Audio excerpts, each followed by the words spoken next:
So now we can start the important part on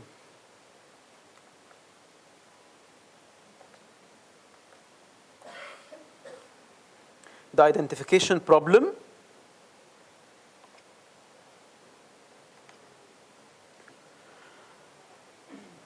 So as I said, one of the important things that we have in applied microeconometrics is how to correctly identify the model. Because if we have a misidentification, this means, what's the implication of this? If I have a misidentified model, what's the risk? With the mic, please.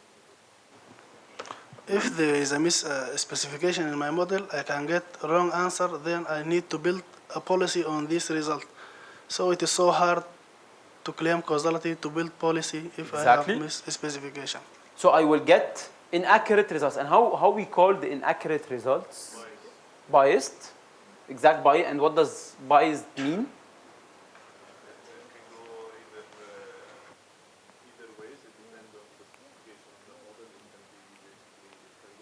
The mic, please. The bias can go either way. Sometimes you actually have an impact, but because of the specification of the model, you actually get a coefficient going to 0, or it's close to 0, or you get an explosion in the coefficient, which is also another. Exactly. And in this case, do you remember what are the what does the blue estimator mean? Do you remember what's this? And by unbiased, what do we mean? What's the mathematical formulation behind unbiased? That the expectation of the estimator is a true parameter. Exactly. So the expected value of what we estimate is equal to the true value of the parameter of the population parameter. Okay? So that's the problem, is that, for instance, if they ask me at the Ministry of Finance to examine the effect of Takaful and Karama on women empowerment, and then I run a model that's incorrectly specified, and I get that Takaful and Karama improved the situation of women empowerment, while in reality it did not really have an impact on women empowerment. And that's the risk, because I can draw conclusions that are completely wrong if the model itself is misidentified or misspecified. So this is why, mathematically speaking, we have first to resolve the problem of identification and endogeneity, just to be sure that there is a real causation between the two variables, not a simple correlation, and then so we can draw relevant conclusions from a policy perspective. Okay? So let's assume that we have a treatment assignment, and we're going to assume that this treatment assignment is, for instance, again, I will take the example of Takaful and Karama. So Takaful and Karama was mainly, we'll see this with more details later, but it's a conditional cash transfer that help poor people in some selected governorates in Egypt. Okay, and we had some criteria in order to select these households, or these, especially these women in general. So we calculate whether they have a car or not, whether they are working or not, whether they have children or not, and so on and so forth, with a huge set of characteristics. Okay? So this means that we're going to have two groups of women. The first group of women who benefited from this conditional cash transfer program, and another group of women that did not benefit from it. In this case, if I assume that I'm going to track this through a dummy variable, so I have one dummy variable that takes the value of 1 if the women benefited from Takaful and Karama, and 0 otherwise. So I'm capturing the effectiveness of this program only through the dummy variable. The problem here is that I'm assuming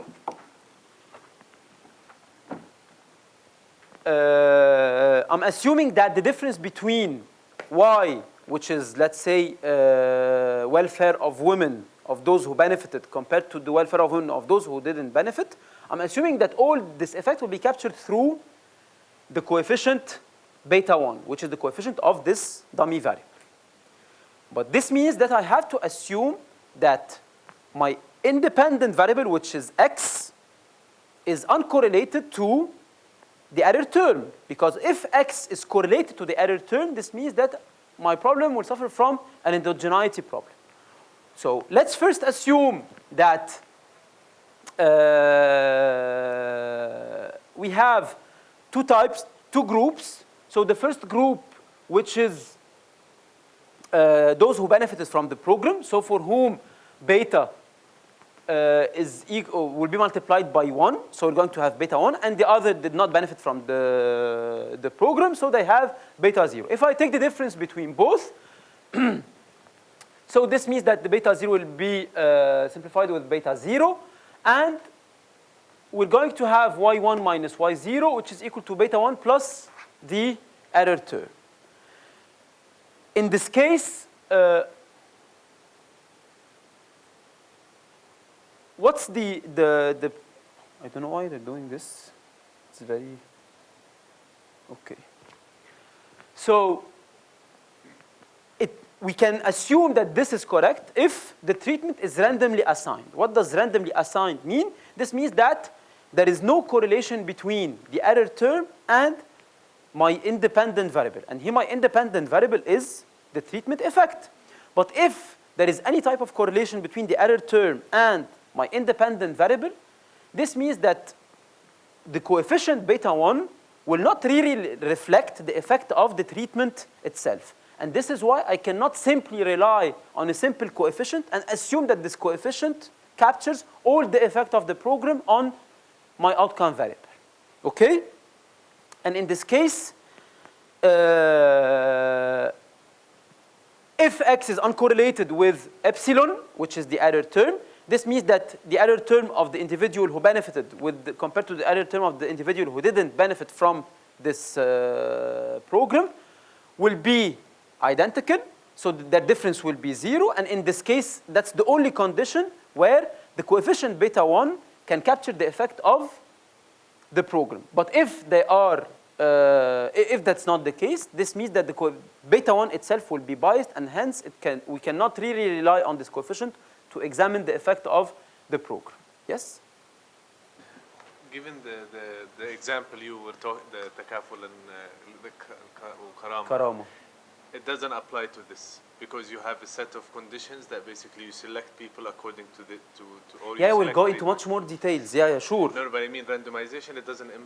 You cannot actually select randomly people who were, if you already have conditions. This is what I mean. Exactly, and we're going to see later after the coffee break why all the non-experimental, I mean, some of the even non-experimental methods cannot help you answer this question, because in this case the only econometric tool that help you answer this question is the regression discontinuity model, because you have a preset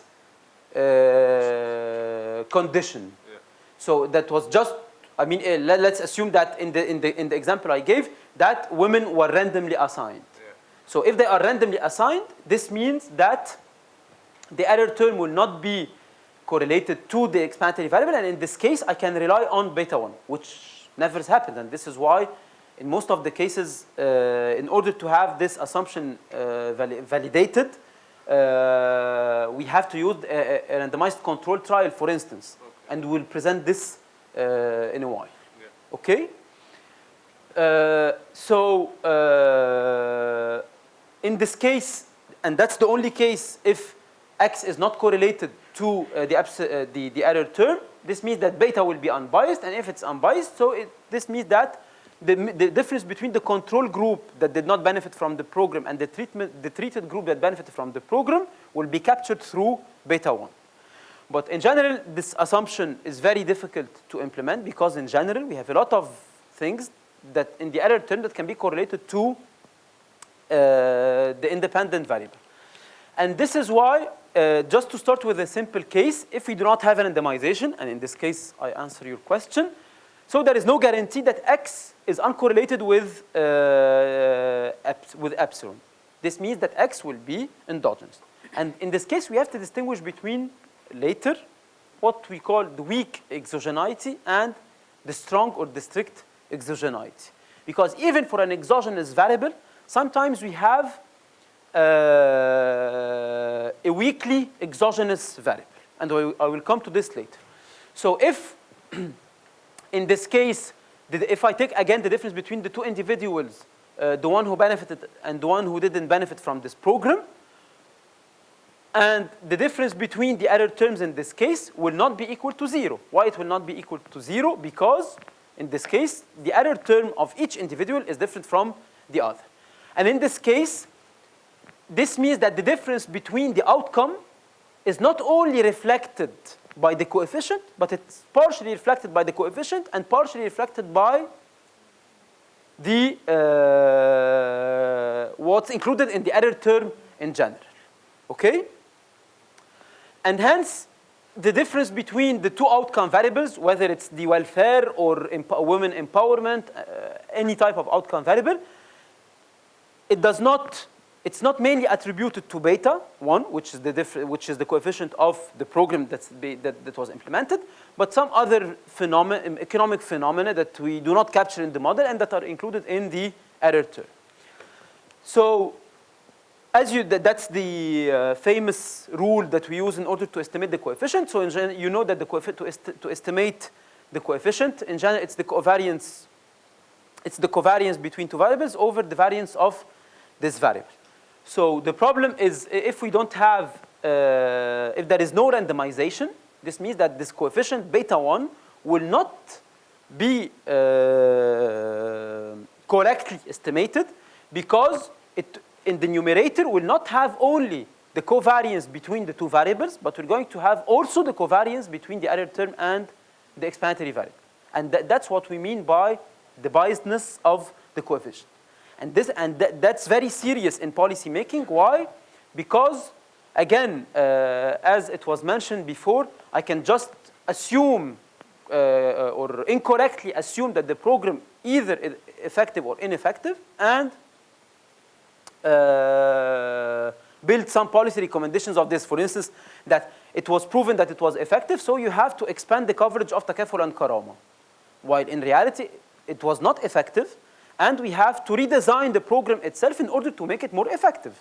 So this is why making sure that the estimation is correct is fundamental in the analysis. The last point in the introductory part is to examine what's the difference between strict exogeneity and weak exogeneity. But before doing this, I just want to remind you with the main assumptions that we have in that we need in any coefficient, which are mainly, so first, the expected value of the outcome variable conditional on the explanatory variable is equal to the coefficient multiplied by explanatory variables. Then all the variables are stochastic. They have a constant variance, which is homoscedasticity, and if it's not satisfied, we have heteroscedasticity. Then all the variables are independent random variables, and my variable is normally distributed. But in general, if all these properties hold, this means that my estimated coefficients are unbiased, and they reflect what's really going on at the population level. But the problem, in general, you know all this, I'll not really go into the details. Again, as I mentioned before, one of the fundamental assumptions that assumptions underlying here the analysis is that the expected value of the error term conditional on the explanatory variable is 0, meaning that I have a strict exogeneity in my data set. But again, in several cases, the strict exogeneity cannot be satisfied, or it is not verified in the empirical part itself. So what does strict exogeneity means? In simple words, so the expected value of the error term for a certain observation conditional on any explanatory variable, let's say here S, is equal to 0. Meaning that for all values of I, that belong to S. Okay? So there is no any, if I condition the error term on any type of any value of my explanatory variable, the expected value will be equal to 0. And that's what we call by strict or strong exogeneity. So from this analysis, I can claim that if this is satisfied, there is a strict exogeneity. And if there is a strict exogeneity, then I can talk about a causal relationship. Because in this case, if I have a strict exogeneity, this means that X will lead to Y. And then I can talk about causal relationship. But if I have a weak exogeneity, this means that the expected value of epsilon I conditional on X, only XY. And what's the difference between both, which should be also equal to 0? What's the difference between both? It means that in the strong exogeneity part, the expected value of epsilon I conditional on any type of any value for X is equal to 0. But here, it's only equal to 0 for a certain value of X. And that's what we call the strong exogeneity, and this one is the weak exogeneity. Okay? So why it's weak? Because it's still, the expected value is still equal to 0, but not equal to 0 in general, but conditional on a certain value of X. Yes? A certain value or a certain variable? A certain value of this variable. Because here let's assume that here I'm talking about a certain phenomena. Okay? Let's say I don't know, GDP and monetary policy, for instance. So here I'm talking about monetary policy itself. Okay? Where is so for the weak exogeneity, to formalize this, so you have a set, these variables are said to be weakly exogenous if, when we condition on them, and that's also to complete my answer to you, this analysis can be applied on one variable or more than a variable.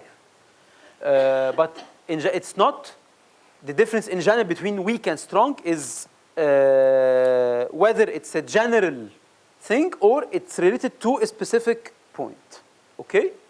So a set of variables are said to be weakly exogenous if, when we condition on them, there is no loss of information about the parameters of interest. What does this mean?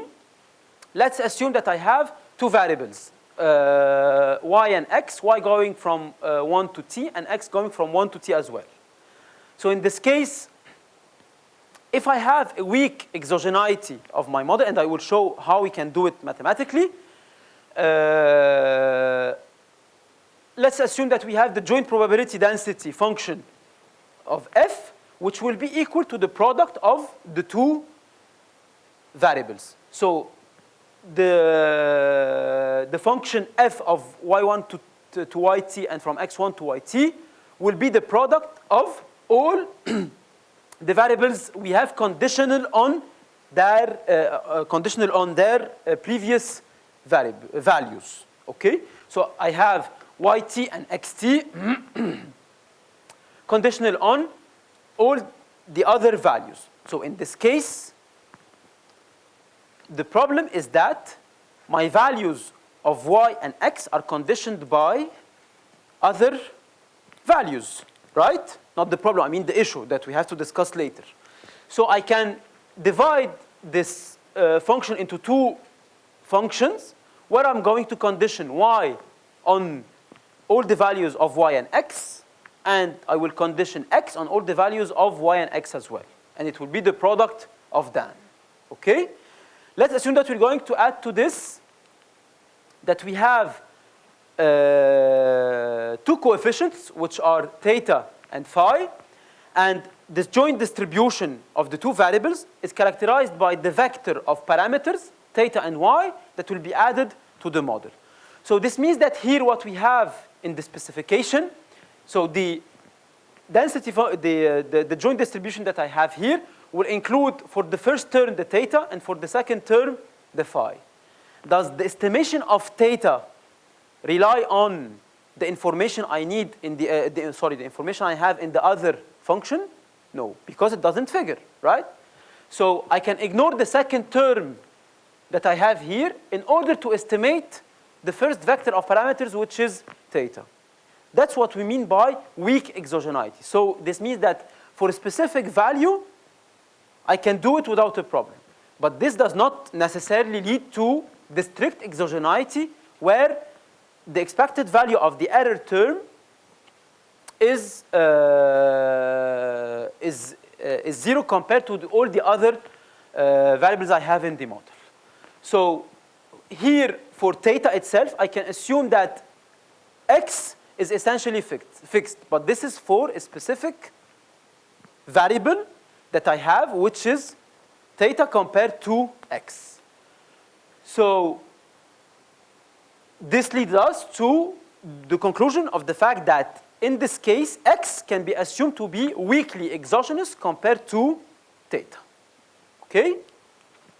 Strong exogeneity is a step further compared to the weak exogeneity. Why? Because in this case, f of x conditional on the values of x and y and the parameter phi. In this case, the distribution of x does not depend on the past values of y. And if the x does not depend on the previous values or the past values of y, this means that in this case, x will be strictly exogenous with respect to y. And if x is strictly exogenous with respect to y, this means that I can talk about a causal relationship going from x to y, meaning that x can lead to y, not just a simple correlation. Okay? And this is very important in the analysis because we're going to see that that's the main issue that we try to solve through the different microeconometric tools that we're going to see. Okay? Yes? May I ask you a silly question? May you please slow down? No, So sure. There is no... I missed the part where we distinguish between phi and theta. So I feel like I'm confused now. You mean in the weak exogenite compared to the... Yeah, compared to So the here, strong exogenite. the difference between both is, as you can see, yes, here. So here y is conditioned on the previous values of y and the previous values of x, okay, and the theta, which is the vector of parameters, right? The same thing for x. Can I talk here about a strong or a strict exogeneity? No, because x depends on y and x, and y depends on x and y. So there is no, in general, I cannot say that there is a strict exogeneity. And more specifically, I can just say for theta, for the estimation of theta, okay, the estimation of theta itself, with respect to x, it can be exogenous. Sorry, x with respect to theta, it can be exogenous. So that's what I mean by weakly exogenous. But here in the slide, as you can see, while x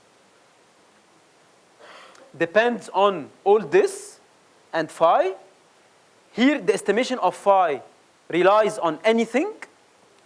No, and this is why, in this case, conditional on x, 1 going to x t minus 1, so all the values of x, okay?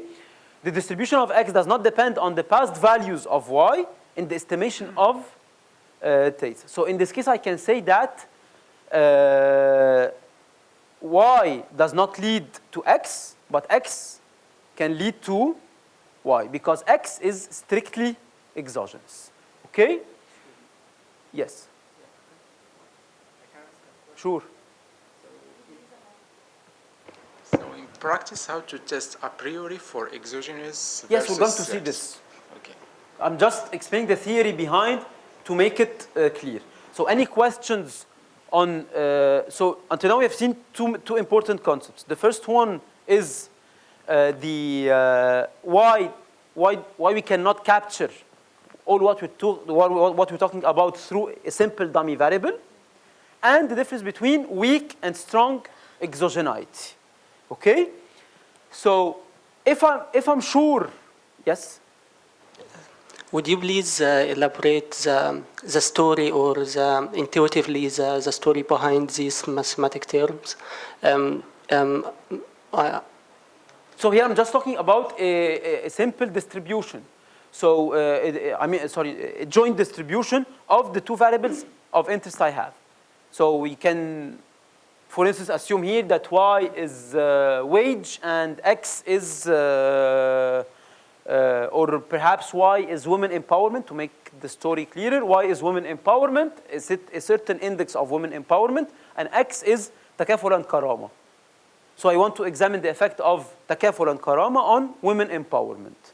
So if the fact of benefiting from takaful and karama is randomly assigned, there is no problem. I can just use a simple dummy variable. And we agreed that it's not correct. Why? Because in general, it's not randomly assigned.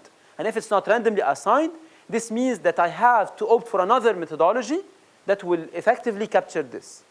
Why? Because a lot of things are included that determine the fact of belonging to takaful and karama, right? For instance, if I have exactly, including the value, because exactly that's the example I want to give. So in general, one of the things, one of the conditions that you have in takaful and karama is that the woman has to go to register herself in a certain office. In general, we can have two groups of women. Active women who are eager to go to the registry in order to register themselves. And in this case, we can assume that these women are more empowered because they have the liberty to go to the registry office in order to register themselves. But perhaps less empowered or disempowered women will not simply go to register. And in this case, they will exclude themselves from takaful and karama. So this means that takaful and karama, which is my independent or my explanatory variable that I'm trying to examine its effect on women empowerment, actually it's the reverse story, because it's women empowerment that determines the likelihood of benefiting from takaful and karama. So in this case, I cannot say that takaful and karama, the variable measuring takaful and karama, is strictly exogenous compared with respect to the women empowerment variable. Okay? So to conclude this part, in general, once we are sure about the story of whether we have endogeneity, exogeneity, or strong or weak exogeneity, I can start talking about a causal effect. And by causal effect, that there is no a simple correlation between the two variables, but really that takaful and karama led to more women empowerment.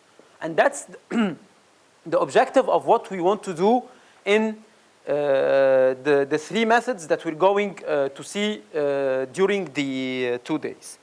Final point before presenting the solutions to this, because until now I presented only the problem from a theoretical perspective. So it's important to also distinguish between structural and reduced form models. What's the difference between structural models and reduced form equations or reduced form models?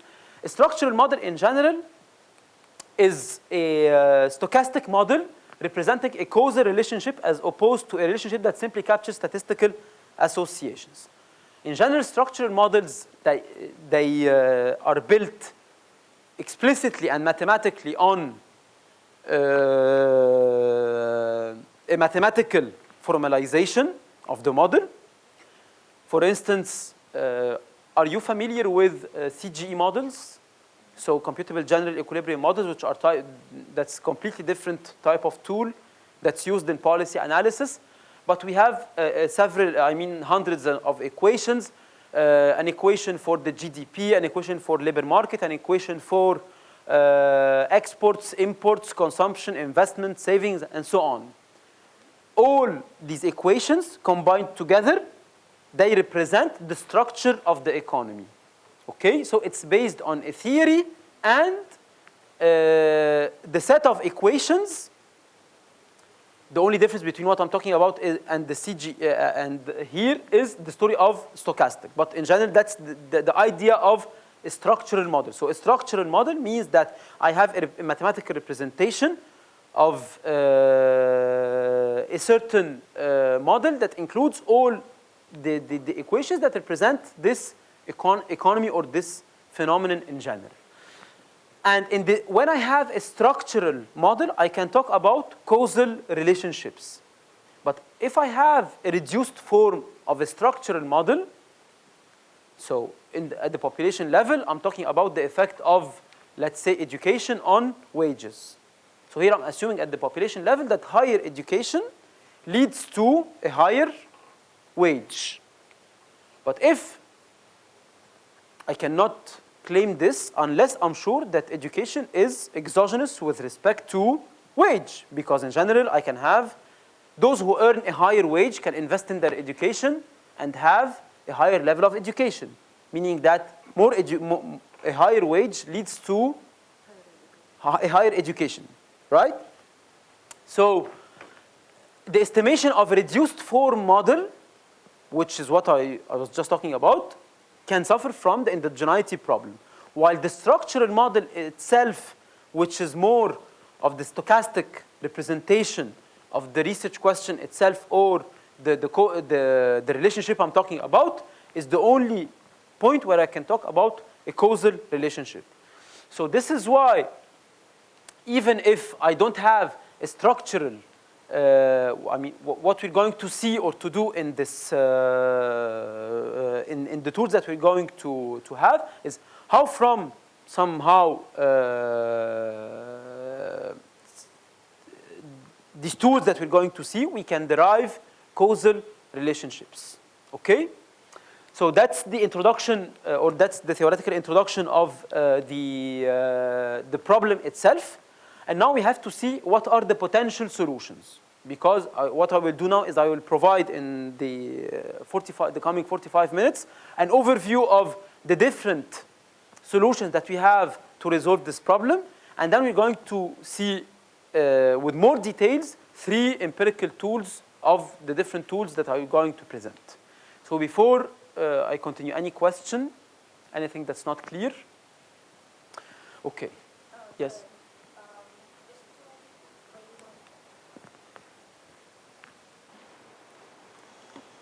Just two questions to clarify. So theta and phi are both a vector of other variables that affect. Vector of parameters. Vector of parameters. Okay. Yes. That affect x and y, or just x? It depends. So in the case of weak as I showed here, in the case of weak exogeneity. Sorry.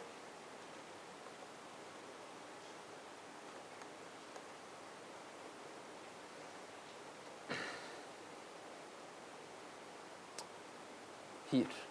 So do you mind if you make it full screen? Sorry? Sorry, do you mind if you make it full screen? Oh, okay. I'm sorry, I can't see it. Oh, I can see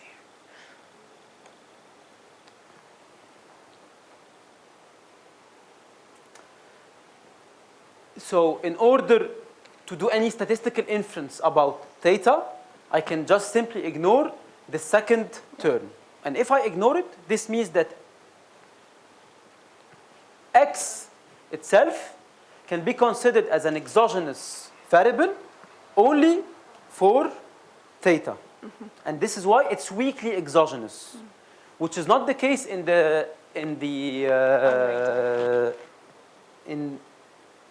here for phi, because here we can see that the distribution of x does not depend on any past values of y in the inference of phi. Okay. And that's, in this case, a causal relationship. Exactly. Because here I can claim that x causes y. And y does not cause x. Yeah. And that's what we call, that it's a concept that's more used in time series, which is Granger cause, the Granger causality test. So this test, in general in time series, helped me identify the causal relationship goes in which direction, from x to y or from Y to x or vice versa. Yeah. Okay? Okay, so what are the potential solutions that we have for this problem?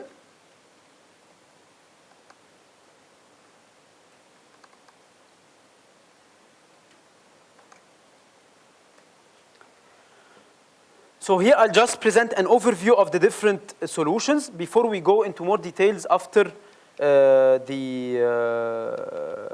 coffee break. So in general,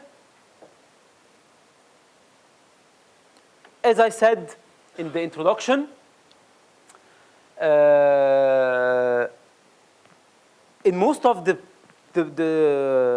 tools that we have in applied microeconometrics, several things determine the selection itself.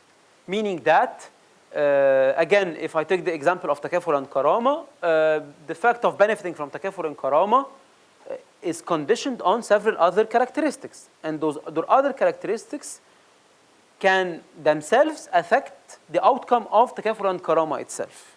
As the example I give in women empowerment. So probably the most empowered women are those who registered in Takaful and Karama.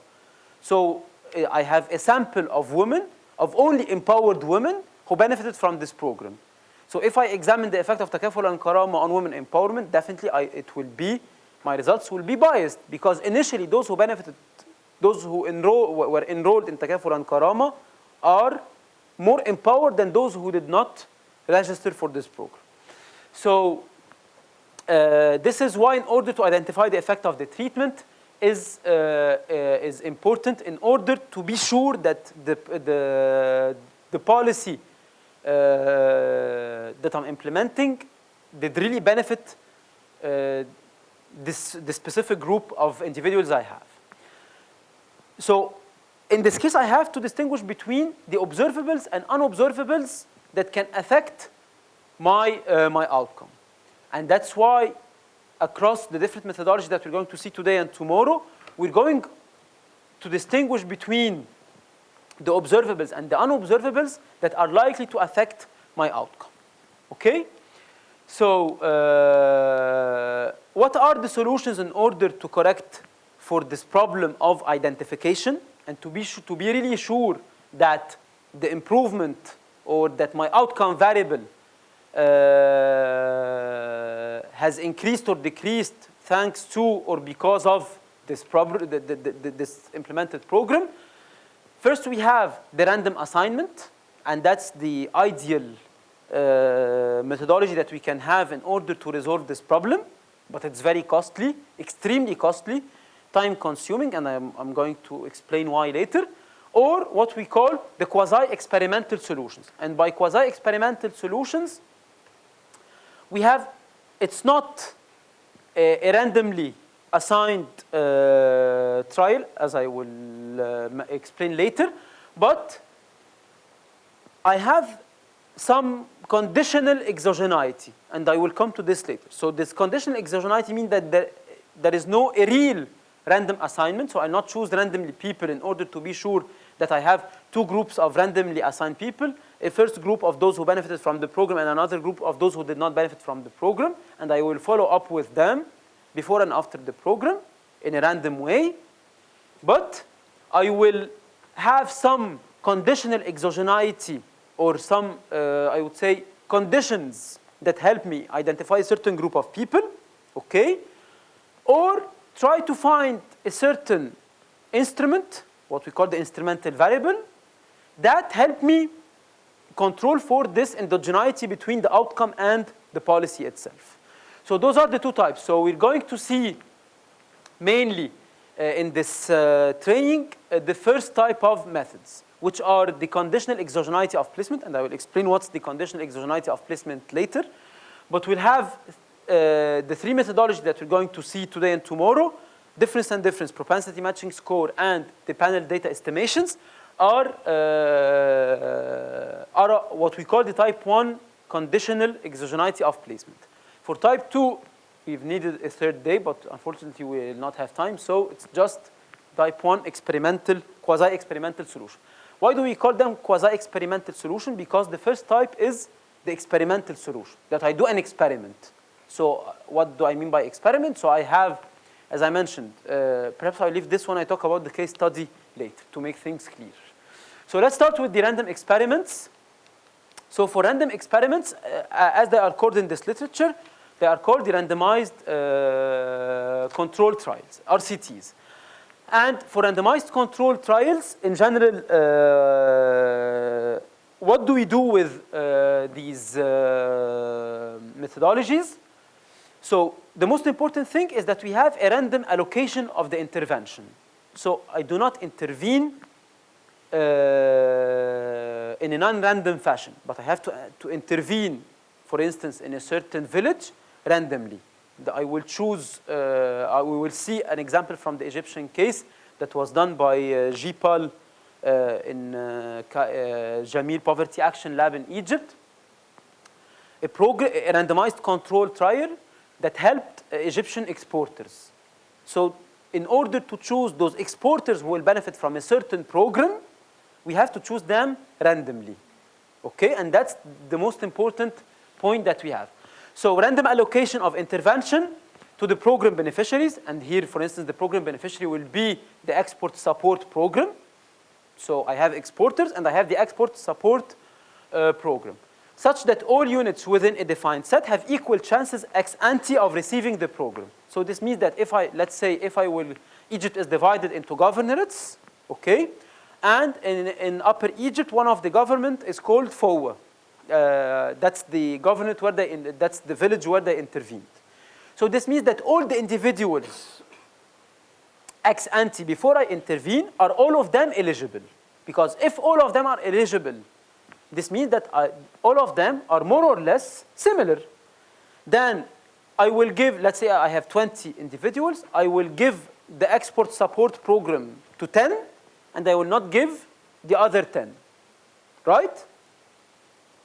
In this case, after the end of the program, any difference between the first and the second group will be only attributed to my intervention. So it will not be attributed to the improvement of the infrastructure in FOA. It will not be attributed to a higher education of exporters who try to export. Why? Because ex ante, all the exporters in FOA are eligible. But I randomly chose 10 of them and left the other 10. So the first group will be called the treated group, and the other one will be the control one. Okay? So the assignment process creates a treatment and control groups that are directly comparable, and they do not have any observable or unobservable differences. And that's very important, because if they have any observable or unobservable differences, this means that part of the outcome by the end of the day can be attributed to a difference in either the observables or the unobservables, right? So I have to be sure that ex ante, all individuals are eligible. They can all benefit from this program, but I randomly assign some of them to benefit from the program, and they will be the treated group, and the others will be the control group. Okay? So this means that if I eliminate the selection bias, because I'm not selecting a specific category of the population, all the difference in I will be able to directly compare between the two groups I have, the treated and the control group, and then I will be able to identify the effectiveness of my intervention. But the problem is that in the real world, this methodology suffers from at least 3 main problems. What are the 3 main problems?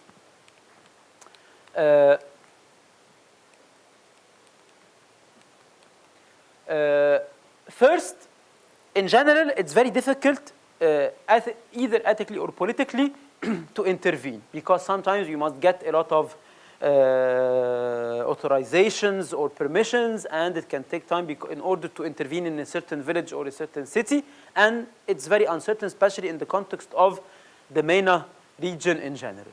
So that's the first threat that we can have in implementing the RCTs. The second one, in the real world, it's sometimes also very difficult to randomize the beneficiaries of the program, because in order to find 20 or even more, because if I will have a statistical work or an empirical work, I must have a large sample to have robust results. If not, my results were not really robust. So in this case, I have to find a large sample that's randomized. That's the second, which sometimes can be difficult because I have to find, I mean, all the people who are really eligible and then select some of them to benefit from the program. Then there is also two other important problems. The first one called the contamination of control group. What does contamination mean in general? I mean in the word, yes? Spillovers. Some of the control group units may benefit from the treatment, despite being... Not the treatment. They will try to search for other alternatives. Okay. So if, for instance, I decided to support exporters in FOA, okay, and I told them that I will give you a technical or a vocational training during 6 months, and let's say I had 20 exporters in FOA, 10 exporters benefited from this, and the other 10 did not benefit. So the other 10 will be jealous because they did not benefit from the program I'm providing the other 10. So they will try, my control group that will represent my benchmark will try to find other alternatives in order to improve their export performance. And this means that my control group can be contaminated in the real world. Exactly. And for me, they will be considered as a control group, while in reality, they search for other alternatives. Okay? And that's what we call the contamination of the control group. The other problem is that those who are selected to belong to my treatment group themselves, they may decline to participate, or they decide to participate partially, meaning that I tell, for instance, back again to the example I was talking about in FOA. So I told them that you will benefit from a training, let's say in I don't know, in a certain in Don Bosco, for instance, in Cairo, in order to help you export to Italy. Okay. So some of them decided to attend 50% of the course. Some of them attended 100%, but refused to export later. And this means that even the sample that I selected can also, not the sample that I selected. So the sample of those who benefited from the program can also be affected by any change regarding either those who decided to participate partially in the program or those who decided to not to complete the program. And in this case, either my control group or my treated group can be affected in the empirical implementation itself. Okay? So those are the main problems that we have with the experimental designs. I will talk about 2 case studies just to give you, because as we'll not really work on RCTs in this workshop, I just want to give you 2 case studies. Yes? Is it also really possible to find a population of people that have no observable or unobservable even characteristics, not as you go through the treatment and who does what, but the starting characteristics, is it ever possible? So let's take the FOA example. I'm sure one entrepreneur had higher educational level. Sure. Or, yeah. Well, in this case, I have to make sure that the initial pool itself is more or less homogeneous. And that's what I will talk about, I mean, in a few seconds, in the 2 cases. In the case of the Dominican Republic, for a job market example, and the case of FOA for exporters. And then if it's not clear, I can get back to you later, okay? So let's take the first case study with the labor market impact of youth training in the Dominican Republic, because they did a randomized control trial. All the details are in a paper published in 2007. You will have the reference at the end. So what they did is that they implemented a program called Juventud e Empleo, Youth in Employment. And the idea of this program, it was implemented between 2005 and 2001 and 2005 in order to provide young people with a subsidized training program. And so it makes sense that if the government is providing such a training, we have to assess the effectiveness of this training. So this means that, given that I'm talking about a randomized control trial, so I must have an initial group where I have all the young people that I have in my sample eligible to benefit from the program, but some of them will benefit from this program and the others will not benefit from this program. Okay? So who are young people who are included in this sample? So targeted low-income youth between 18 and 29. So I have the first criteria of age, with less than a secondary education in urban areas. So 3 criteria until now. Several weeks of classroom training for either for basic skills and vocational skills, and followed by an internship in the private sector. So this means that the initial criteria themselves are low income, youth, so there is an age constraint, there is a location constraint, urban areas, and there is an education level constraint, which is, or condition, which is less than secondary education. Okay? And what does the program consist of? It consists of having a training, benefiting from first a classroom training and then having this internship. Okay? That's the reference I was talking about. So what's the structure of the evaluation? So Juvento y Employo, over the whole period, each time 30 eligible applicants were recruited, 20 of the 30 were assigned to the training, which is the treatment, and 10 to control. Okay? So, and this procedure was done several times in order to assess the effectiveness of the program.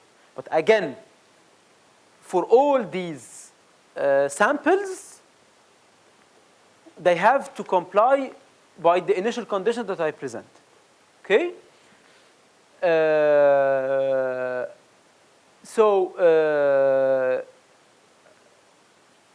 second important point, because definitely, I mean, if I have, it's more of a medium-term program because they have to take the training and then they have to take the internship.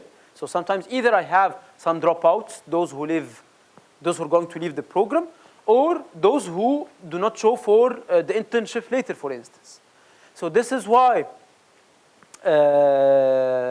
it was done several times in order to have enough observations. And by the end of this, again, here where does the randomization come from? It comes from the fact that in the 30 individuals I'm talking about, 20 of them are randomly assigned to benefit from the program and 10 that are not randomly assigned, among eligible people who comply with the initial conditions, which are urban, less than secondary, and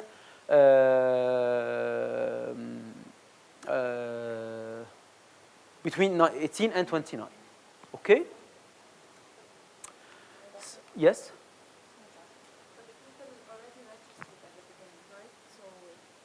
Yes, yeah, sure. So among those who apply, I select some of them and don't select the others. And that's what exactly was done, but in a different framework for Takaful and Karama. So I tell people that you have to register. So for instance, for this training, okay, we had an age limit, 40. You must have a certain, degree in economics, residing in the MENA region, or coming from the MENA region, either or, and working in the field of teaching or research, for instance, right? So this means that the 95, because we had 95 applicants for this program. So among the 95 applicants, we had 20 that do not comply with the conditions that we had. So this means that we had 75 individuals who are totally eligible for this program. But from the 75 individuals, we selected 20. So if I want to assess the effectiveness of this program, I have to compare your performance compared to the performance of The other 75 or the other 55? The other 55, because 20 are they do not belong to my pool. Is this clear? So for the second cohort consisted of 8,391 eligible applicants. 2/3 of them were assigned to the program and 1/3 was the control group. Then for those who were treated, so not all of them, I mean, they continue the treatment until its end, and I had a lower number of participants in both the control group and the treated group because of there's no shows or the dropouts and so on. Okay. And again, one of the important things that we have to take care of is whether the dropouts are associated to a certain group or not. Because, for instance, if I found that, let's say, 95 of those who dropped out were women, this means that my results can be biased. Why? Because in this case, perhaps the program was not gender sensitive, and if it's not gender sensitive, for instance, I don't know, the training was taking place in a very far village, and it was not practical for poor women to have access to this village, for instance. So most of the women decided not to continue the program. So in this case, my final sample will be biased because it includes only men. Okay, so I have to be sure that my dropouts, I mean both my sample and the dropouts, are randomly assigned because I'm talking about an RCT. Okay, so I can examine the effect of this program, of this training and vocational program, on several labor market outcomes, starting by employment, hours of work, whether they can work more or not, whether they can earn more or not in terms of their wages, whether they can get a job with a health insurance or not, and so on. So, and once I have, because actually, since randomized control trials are very costly and they take time, so in general, I can do a lot with them. So this is why we examine several outcomes based on this program that was implemented. Okay, which was also in the case of Takaful and Karama, but they implemented a different methodology to assess its effectiveness. But again, they examined the effect of this on several outcomes of women in Egypt. So what are the main findings of this program? First, there is no impact on employment, neither on hours of work, some slight difference on monthly earnings. So this means that this program does not increase the likelihood of increasing the number of hours that are worked. But wages, we had some increase, a slight increase of those who benefited from this program compared to those who did not benefit from this program. A second finding is that the hourly wage increased by around 10% thanks to this program. And again, it's an investment in human capital, so we're likely to expect that there is an increase in wages. And third, for health insurance, there was no significant effect. While if I do exactly the same thing, capturing the program through a dummy variable, this will definitely bias my results. Why? Because again, perhaps I can conclude if I introduce a simple dummy variable in my model for those who benefit from this program and zero otherwise, this dummy variable can capture a lot of other things, either observables or unobservables, and I can conclude that the program is extremely efficient for all these outcome variables, while in reality, what we had when we implemented an RCT, they only affected the monthly wage. So neither the likelihood of getting a job or the number of hours worked or the health insurance were affected by this program. So perhaps we have to redesign the program in order to make it more effective in terms of getting a job, for instance. Yes? We were not actually running the outcome variable against treatment only. We should have control for things like Definitely, yeah, sure. Yeah, but that's why basically, even if we have a dummy, which is treatment and not treatment, in this case, even if we had a dummy 0, 1, treated, not treated, and we control for other observable characteristics, I think it wouldn't make a difference to use a dummy variable 0, 1 for treatment, because we're not, unless the treatment had an intensity. This is how I know when it comes to treatment, it's either 0, 1, let's say treated, untreated, or you do, first you see the intensity, basically it's categories, like you give, for example, so I'm just saying in this case, if we use the treatment, treated, untreated 0, 1, and we control for all observable characteristics, why would it not give us a result? Yeah, it can give you a result, but this does not mean that you're controlling for what I was talking about before. That here you're not controlling for the exogeneity of this program with respect to the outcome, because perhaps those who benefited from this program itself, Yeah. they already have a health insurance. Yeah. Or perhaps they already are the most productive one, and they decided to self-select themselves to benefit from this program. You mean that the outcome variable? Yeah, but I get your point. But I mean in terms of using 0, 1 as treated. No, I'm not talking about 0 and 1 per se. I'm talking about if we only do this, nothing guarantees that the effect of the program is really attributed to the program, not to something else. But if we control for Even if I control, because this does not reduce or this does not eliminate the fact that this program is endogenous with my outcome variable.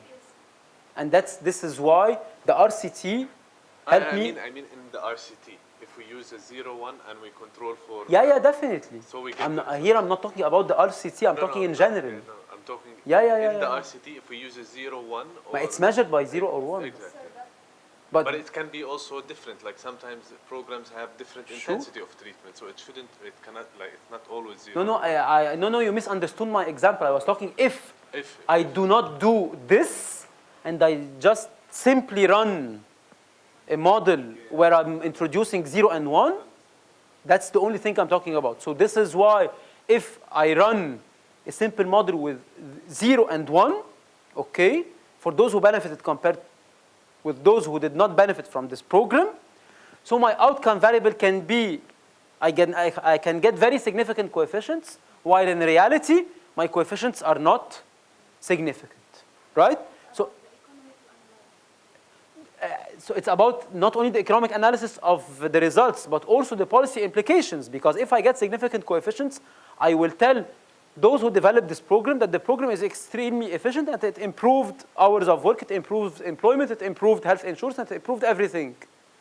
But it's misleading. Why? Because my variable itself can be endogenous. And that's why in the first session I was talking about this concept of exogeneity, whether it's weak or strong.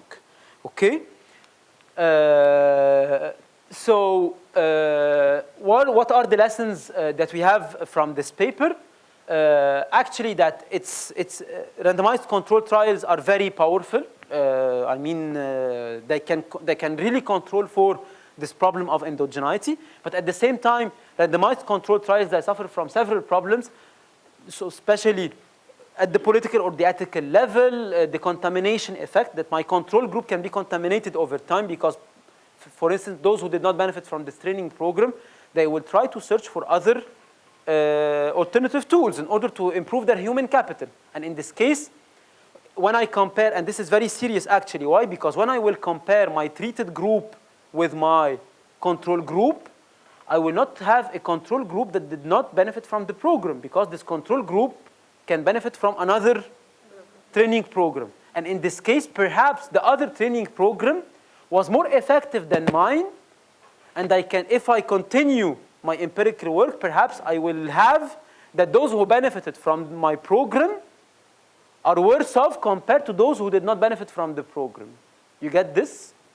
I'll say it again. So if I have a control group of individuals who try to search for another alternative, and until now it's my control group, And let's assume that another institution decided to offer another type of training. And one of my control group decided to have or to benefit from this training program. So when I will compare my sample of treated group compared to the control group, okay, this means that my control group is not anymore a real control group because some of individuals, they benefited from another program. And if I compare those who benefited compared to those who did not benefit, those who did not benefit, in reality they benefited. So perhaps my treated group is performing less or has a lower performance compared to my control group. So the conclusion I will have is that the program I implemented actually deteriorated their status, did not improve their status.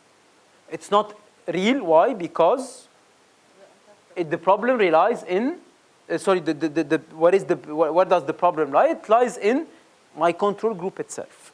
And this is why the contamination of my control group can be a serious issue in this case. I think we can solve this problem by randomizing at a higher level. So we can cluster, for example, the treatment group and control group are far away from each other, and then the control group cannot know that there is someone else is treated, and contamination cannot happen in this case. Sure, but guaranteeing that the two groups are both eligible. Okay. Because, for instance, if I chose two different governorates, but there are some conditions that can help here the individuals in one of the governorates compared to the other, this means that the outcome itself will not be attributed to my intervention, but attributed to the characteristics of the governorate itself.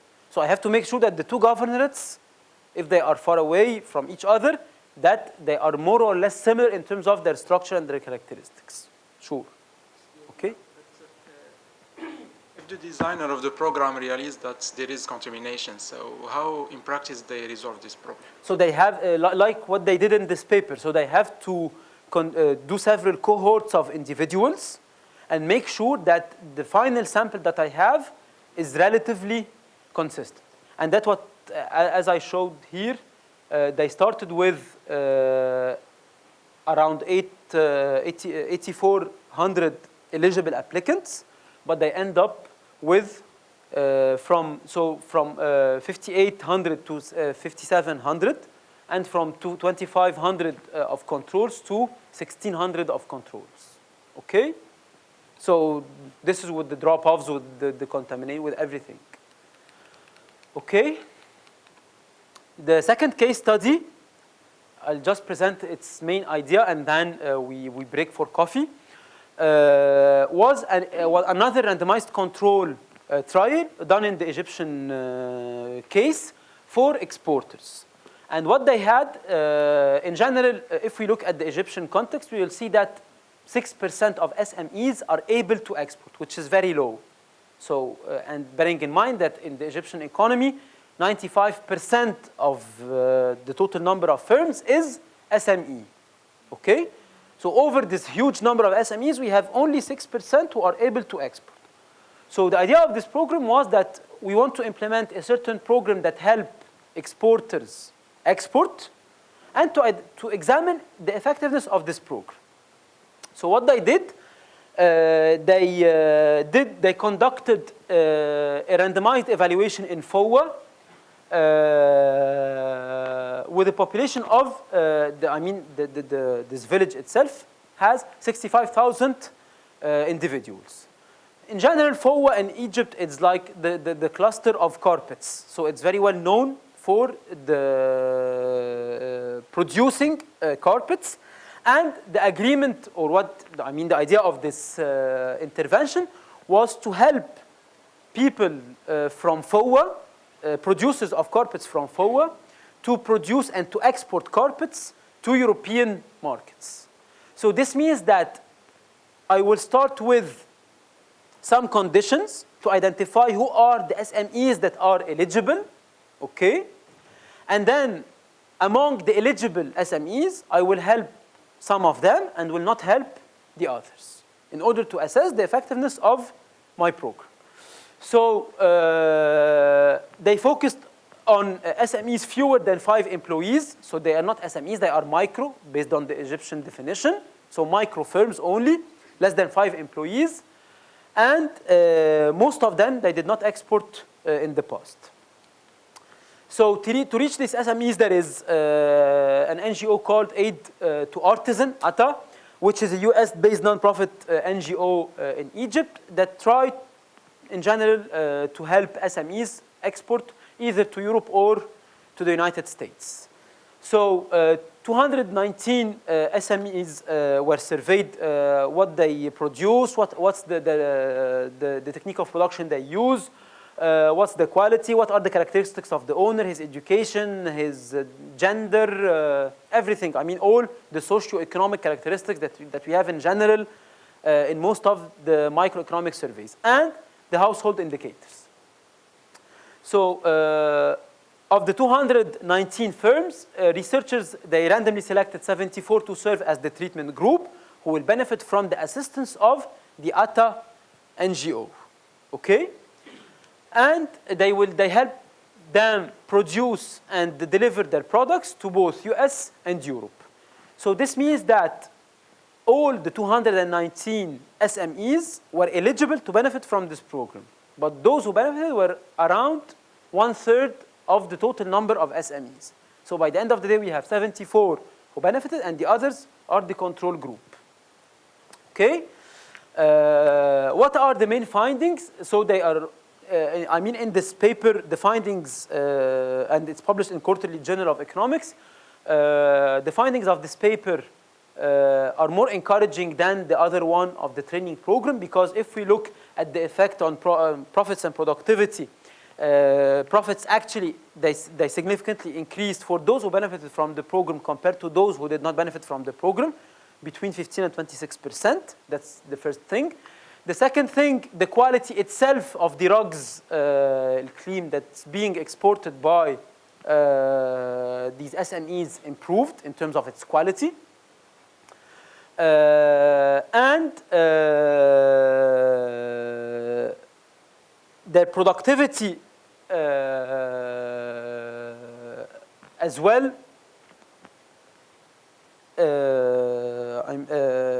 increased, because they are exporting a better quality of rugs. Okay. In terms of the second main finding of this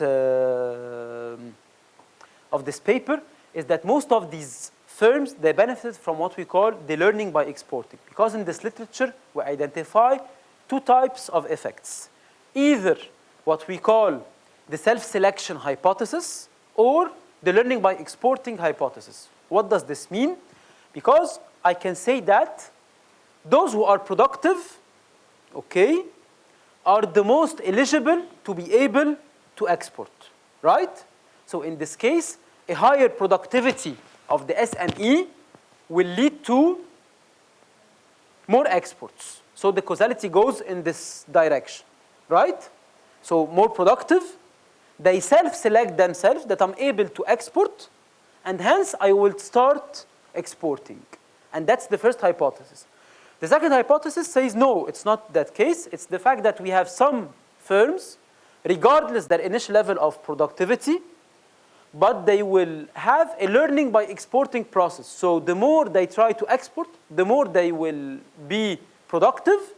And in this case, exports improves, or the fact of exporting improves productivity. And that's what we call learning by exporting. And actually, that's what we found here.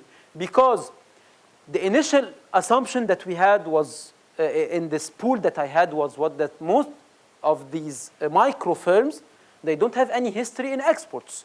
So this means that these firms that started to export, they improved their profits and the quality of their products, so they learned by exporting. And that's what I found in this paper. So I will send you, in the folder, we're preparing for you, we're going to have all these papers for RCTs and for the other that I'm going to talk about later.